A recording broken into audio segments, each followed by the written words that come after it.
Siliņa nav ieradusies uz raidījumu, kas notiek Latvijā, kur bija plānots apspriest viņas paveikto iepriekšējā gadā.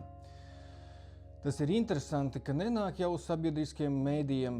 Laikam Dombura raidījums ir pēdējais, kuru nevar saskaņot iepriekš jautājumus un atbildes. Šo viņi pārņēma no Kariņa, protams, kad nav jau jāskaidro nevienam nekas, bet problēma, kā vienmēr, ir ar vienotības atbalstītājiem.